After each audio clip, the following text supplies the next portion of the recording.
What up, DC Gang? It's your boy Dre. This your girl Cash. Back with another video. Yes, we are. Yes, we Got are. new MrBallen, y'all. Yep. This one's titled "Entire Village Dropped Dead Overnight."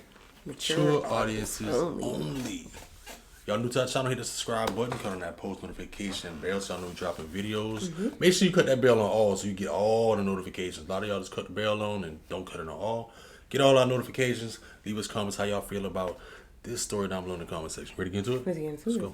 I love a good In MrBallen. August of 1986, villagers in a tiny rural town in West Africa heard a loud booming sound coming from outside.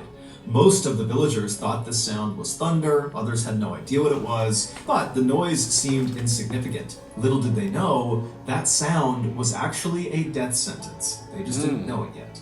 This story sounds like it was pulled straight out of an apocalypse movie, except it really happened.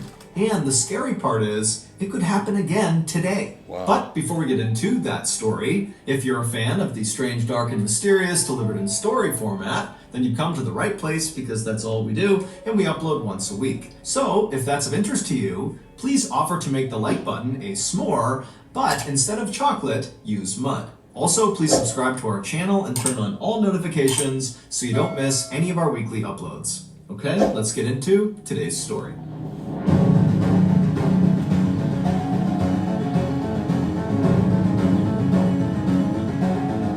This is about to be crazy.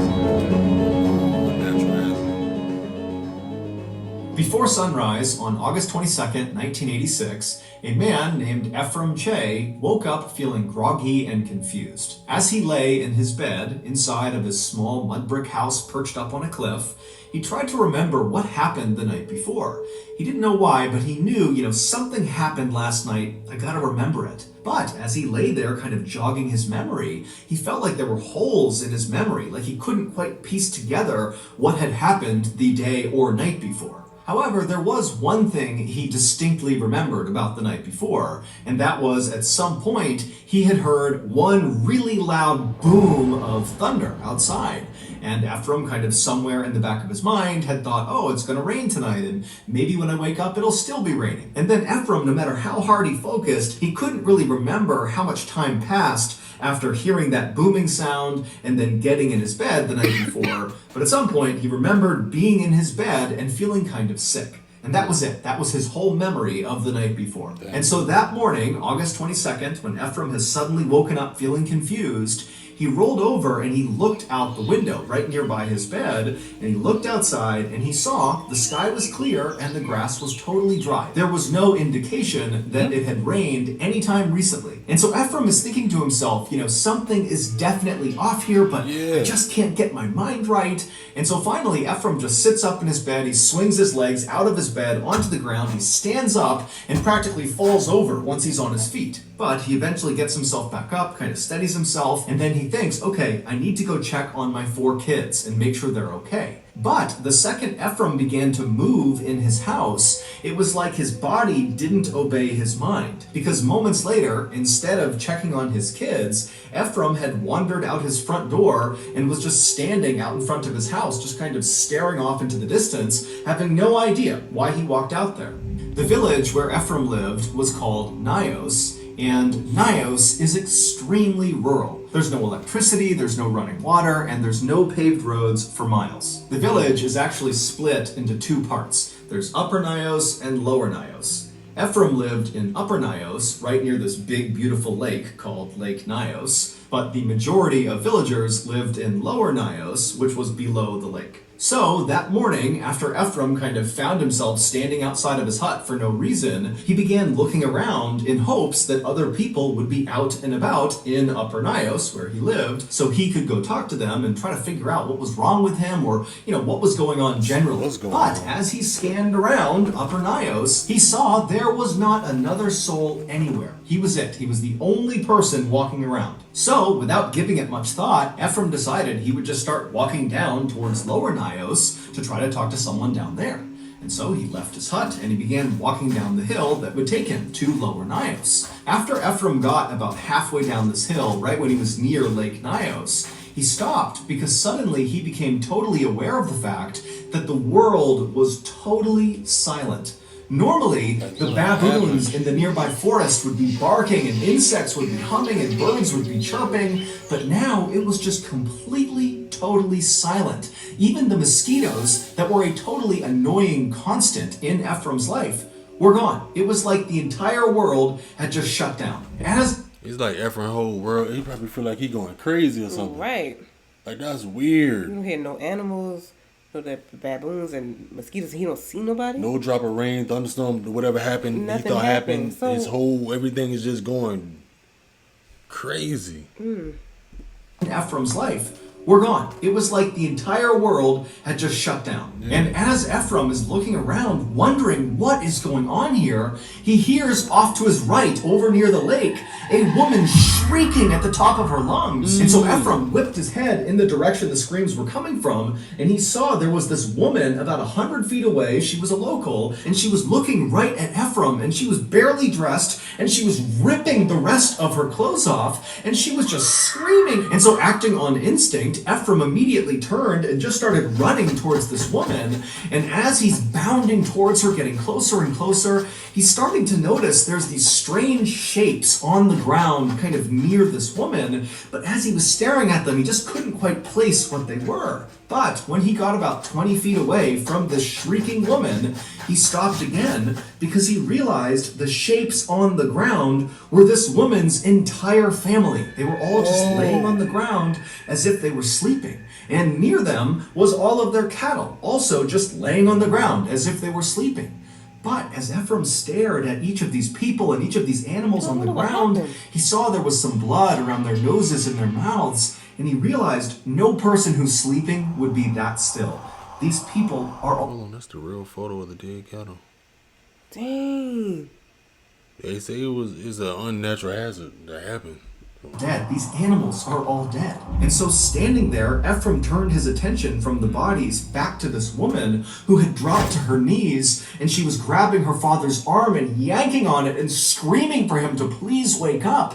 But Ephraim could tell there was nothing she could do. Everyone was gone. And Ephraim knew somewhere deep down that, he's supposed to go over and help this woman or console her. But suddenly this wave of fear came over him, the combination of having no idea what's going on, exactly. His mind really wasn't working still, and now seeing all these dead people, it was like he just couldn't handle it. And so even though he felt terrible about this, Ephraim took one last look at this very distraught woman and her deceased family, and he turned and he ran away. I don't blame when he you. got back to the main trail, he continued downhill in the direction of Lower Nios. Nothing he could have done. I don't blame him. Yeah, that's true. The villagers in Lower Nios lived in these tiny huts with tin roofs that were closely grouped together, and usually, even early in the morning, Lower Nios was a very happy and lively place with kids running around and animals walking in the road and music playing. But as Ephraim came down the hill and was within earshot of Lower Nios, it was deadly silent. And so with panic starting to rise inside of Ephraim, he began to run at full speed, hoping that when he turned the corner and looked down the main road of Lower Nios, he would see the people he was hoping he would see. But when he turned the corner and looked down Main Street, all he saw were dead animals everywhere. They completely covered the streets, the sidewalk, everything. And so at this point, Ephraim was so desperate to see another person that he kept his eyes looking straight ahead so as not to look at all the dead animals, and just ran straight into Lower Nios, and he turned towards the first hut he saw, and he ripped the door open, and he stepped inside, and as soon as he did, he just stopped. Because on the ground right in front of him was a woman who was very clearly deceased, just laying in the middle of the floor. She had a bowl of corn right near her hand as if she had been eating and then just fell dead. And so Ephraim, he's staring at this dead woman, and then he looks up and he realizes the bedroom is right in eyesight, and he can see her family in their beds. And at first Ephraim thought, oh, they're sleeping. But then, as he continued to stare through the doorway into this room, he saw none of them were moving. Their chests were not going up and down for breathing. Her whole family, they were dead too. At this, Ephraim kind of stumbled backwards out of the hut, and then he turned around to face the road he had just been on with all the animals. And when he saw the road again, it was like a piece of his brain started working properly again, because he realized those weren't animal bodies. What? All those bodies he saw when he came in, those were people. Yes, there were some animals, but most of them were people. He could see people slumped on top of each other, kind of piled up in doorways. He saw one person who was on his motorcycle in the middle of the road, just slumped over his handlebars, and many of the bodies were either naked or partially clothed, with piles of clothing next to them, as if they had been trying to rip their clothes off as fast as they could, like the woman up at the lake had been doing. And as Ephraim looked around in horror, he also realized that there were no markings or cuts or wounds on any of these people. It was like they were just going about their lives when suddenly they died. And so without anything else to do, Ephraim just continued to walk in the direction he had come into the village, hoping that if he kept on going, he might run into someone who was alive.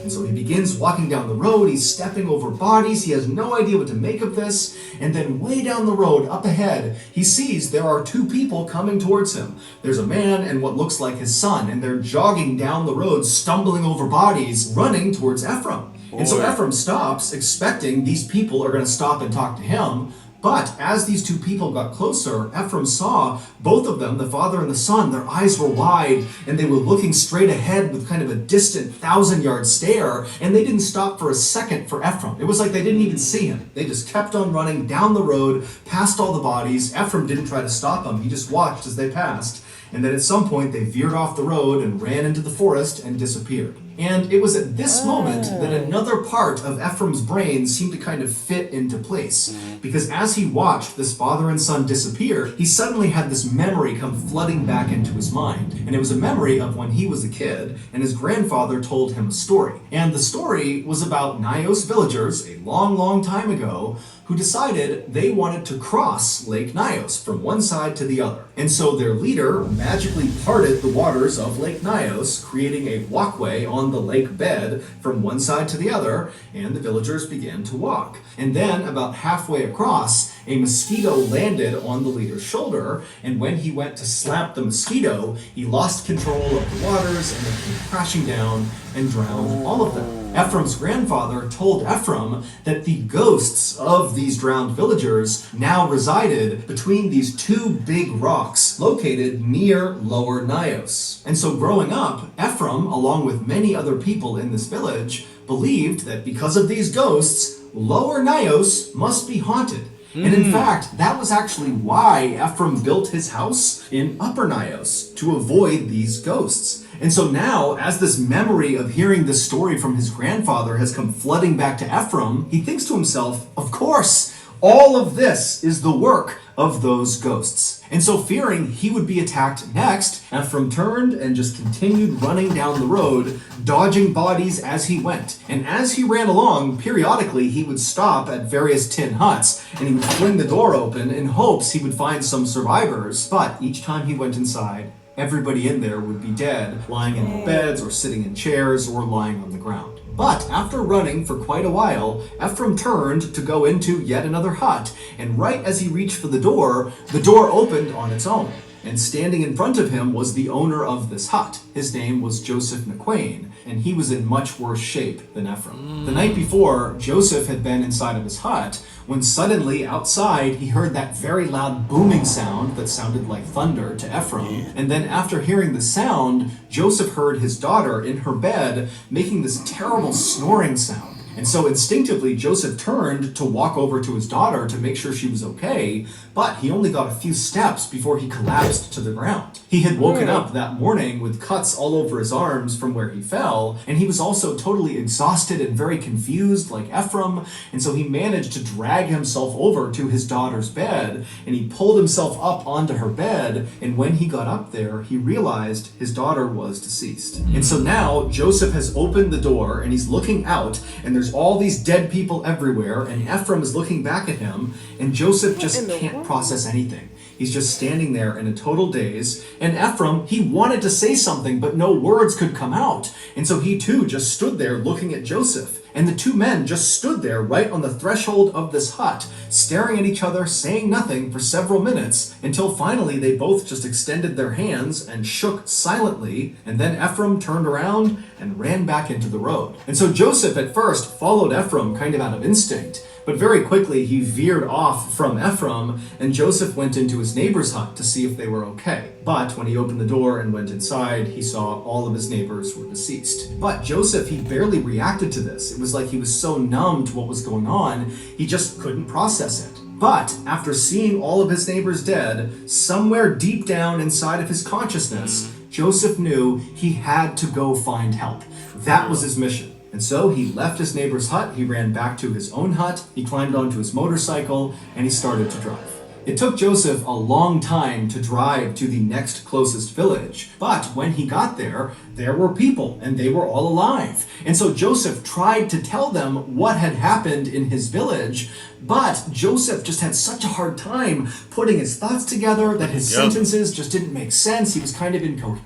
That big boom, some type of something in the air or something like that. That's what I was thinking too. Like Yeah. when that sound and thing go off, it's like And everybody dropping dead, and like how he said when Joseph said he heard that big boom, he said he heard his daughter wheezing for air. mm-hmm. Then once he got to the room, he passed out. So it's just some type of poison or something. Getting released, like you said. Yeah.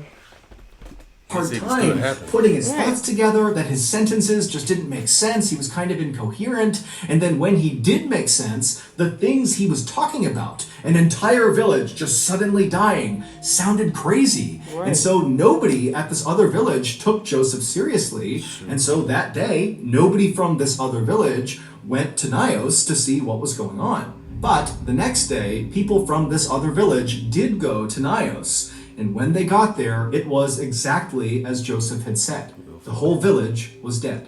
And as authorities would soon find out, it was not just Nios that was affected by this tragic event. Several villages not far from Nios had also suffered mass casualty events on the morning of August 22nd, 1986. And soon, news of these strange mass death events in West Africa were making the news all over the world. And so on August 25th, 3 days after this terrible event, an American scientist named Joseph Devine turned on his TV and saw the news coming out of West Africa. The newscasters were totally baffled about how this could have happened, and no one can figure out what killed these people. And Devine is just staring at his TV in shock, and then he turns, runs to his phone, and he calls his contact at the US government and told them, "You gotta send me to Nios." And because his contact knew Devine's background, he immediately said, "Yes, I'll get you on a flight as soon as we can."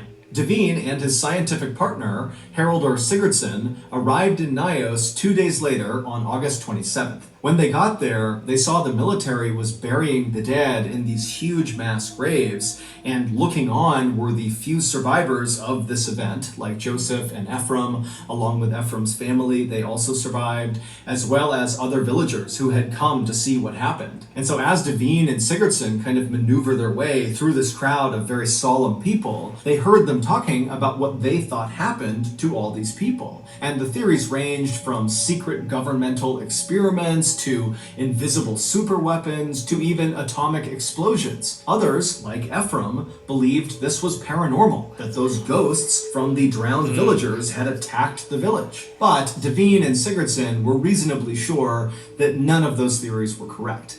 They felt like they did know what actually happened because they had actually witnessed a tragedy like this before, but on a much smaller scale. 2 years earlier, and 60 miles south of Nios, in an area called Lake Manoon, 37 people suddenly dropped dead. And Devine and Sigurdsson had been sent out there to try to figure out what happened to these people. And after lots of experimentation, they came up with a theory that explained what happened. And they called it unknown unnatural hazard. They tried to warn people in the area that this could happen again, and in fact, Sigurdsson had written an entire scientific paper about this theory and submitted it to a prestigious science journal, but nobody took Devine or Sigurdsson seriously. What they were proposing sounded made up, it sounded preposterous. But now, in Nios, it looked very much like their unknown, unnatural hazard had happened again. Devine and Sigurdsson would leave the group of people watching this mass burying take place, and they would make their way up the hill to Lake Nios, where they would immediately get to work taking water samples from deep inside the lake.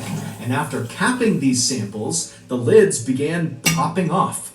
And that was the moment that Devine and Sigurdsson knew their unknown, unnatural hazard theory had to be correct. Lake Nios is not your typical lake. It is a crater lake, which means it sits inside of a volcanic crater, which is a big, deep, bowl-like pit that was formed from a past volcanic explosion. And because of this volcanic activity, there is carbon dioxide in Lake Nios. A lot of carbon dioxide. Carbon dioxide, or CO2 for short, is an odorless, invisible gas that we actually breathe out when we exhale. Now, if you inhale a little bit of CO2, that won't hurt you. If you inhale a little bit more, like a medium amount of CO2, you could feel dizzy and nauseous. Your skin will start to feel like it's on fire. You'll have rapid breathing. It'll be horrible, but you'll most likely survive if you stop breathing CO2. And if you breathe in a ton of CO2, you're dead. The CO2 in Lake Nios had been trapped at the bottom of the lake for as long as anyone knew. But on the night of August 21st, 1986, something happened that caused that trapped gas to be released. Now remember, on that night, August 21st, Ephraim recalled hearing what he thought was thunder outside, and also Joseph would recall hearing a loud booming sound that night. Now, we don't know exactly what that sound was, but it's safe to say that that noise, whatever it was connected to releasing the gas. Maybe it was the sound of a rock slide and big rocks plummeted into the lake and hit the lake bottom and freed the gas that way. Or maybe it was just an actual volcanic eruption inside of the lake. Whatever it was, when the CO2 was freed, it bubbled to the top like it bubbled and popped off the lids of their sample tubes, and when it reached the top of the water, it kind of formed a cloud above the lake. Now, we can't see the cloud, but you can imagine a big cloud, and then this toxic CO2 cloud kind of rolled its way down the hill towards Lower Nios and other villages in the area. And when this big toxic cloud began coming in contact with people, with animals, and insects, as for the few who survived, like Ephraim and his family and Joseph, they were left feeling horribly confused, disoriented, nauseous, totally dizzy from CO2 poisoning. But when they finally were able to get away from Nios and breathe fresh air, the effects of CO2 poisoning wore off and they were okay. This deadly CO2 phenomenon was exactly what happened on a much smaller scale 2 years earlier at Lake Manoon. It was the unknown, unnatural hazard that Devine and Sigurdsson had tried to warn people about. The official death toll of the Lake Nios disaster was more than 1,700 people and more than 3,500 livestock, although exact numbers will likely never be known. Today, people have moved back into Upper and Lower Nios, including Ephraim, despite the fact that authorities have said that lake is still very dangerous and another... I think they should have made that illegal because, I mean... What would make them still want to go back there? Go back there. Would y'all go back? Right. After something tragic like that happened, would you go back? And you don't know when it can happen again. Right. It's bound to happen again. Like he said, it can happen anytime now. Like it's like they're playing with their Russian lives. roulette. Russian roulette. We're playing with their lives. My God, I would not go back there. That authorities have said that lake is still very dangerous and another unknown, unnatural hazard, aka a CO2 disaster, could absolutely happen again. No way. No way. So that's going to do it. If you got something out of this episode and you haven't done this already, please offer to make the like button a s'more, but... I mean, ain't no way. All that happened. First time somebody went over there, they said it happened before, so they were trying to warn people, like, okay, some unknown, unnatural hazard, thing happened. They didn't want to listen. But they didn't listen. They thought it was all made up. And it happened again. And then, 1,700 and that's not even including livestock. And then he said that's not even an accurate number because it probably could be more. Most likely more. And it moved back over there. Ooh. Like what made? Yeah. I don't know. Is this some kind of cultural thing or? It might be. Probably is. Still, boy, that's. I had to put the culture thing to the side. I'm like, you know what? My life is You way gotta go more somewhere else. important. Then it happened like other places too, in the outskirts of. Yeah, and the last time it happened was 1986. So, It didn't happen. Well, I didn't. We don't get that news, so You don't know. We don't know when it happened, but right. might not have happened yet, but I hope it don't happen no more. No, we don't want it to happen no more. I hope it That's don't sad happen too. no more, yo. That's crazy. Yeah. Let us know your thoughts down below in the comment section about this entire village drop dead overnight by MrBallen. Original video will be linked down in the description box down below. So hope y'all stay safe. Like once again, let us know your opinions down below. We catch y'all next video. Catch y'all next one.